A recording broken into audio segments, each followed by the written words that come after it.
Though House Darrington titled themselves Storm Kings, they were little more than gusts. Their kingdom in the Stormlands had been doddering to its end for the past few centuries, helped along by other houses, most of all by House Horror, who were nearly finished with a monstrous castle at Harrenhal. Too large and too costly a seat to rule only the Riverlands. King Argilac knew where the Ironborn would soon turn. You'd think a king who wanted to keep his crown would be wary of a man with fire-breathing monsters. But King Argilac Darrington wasn't called the Arrogant for nothing. Determined to arrest his family's decline, he sent an envoy to Dragonstone to enlist Aegon Targaryen and his dragons against his enemies. In exchange, Argilac offered lands he didn't have and a wife Aegon didn't need. For, as the Valyrians did, Aegon had wed his elder sister, Visenya. Then, as the Valyrians didn't, he took the younger Rhaenys as well. 2 sisters, 2 wives. Perhaps that's why he was so keen to get off Dragonstone. Aegon countered Argilac with courtesy.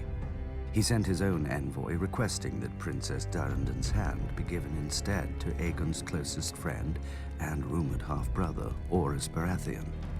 Argilac answered with a box and a note. "These are the only hands your bastard shall have of me." Inside the box were the hands of Aegon's envoy. How long had Aegon been waiting for such a pretext? As his army prepared to sail, ravens flew to every great lord of the 7 kingdoms. All bore the same message. From this day forth, there would be but one king in Westeros. Those who bent the knee to Aegon of House Targaryen would keep their lands and titles. Those who took up arms against him would be thrown down, humbled, and destroyed. Poor old Argilac.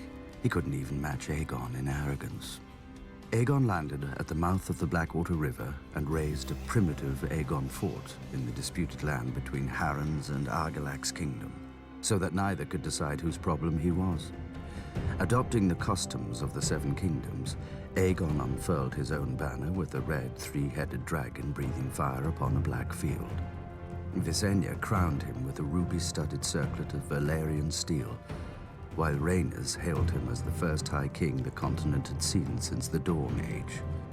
As his lords and the gathered locals cheered him, Aegon named his loyal friend to a small council led by Orys Baratheon, whom he called my strong right hand.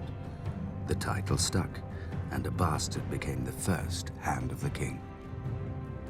But for now, Aegon's kingdom contained only a rocky island and a handful of fields.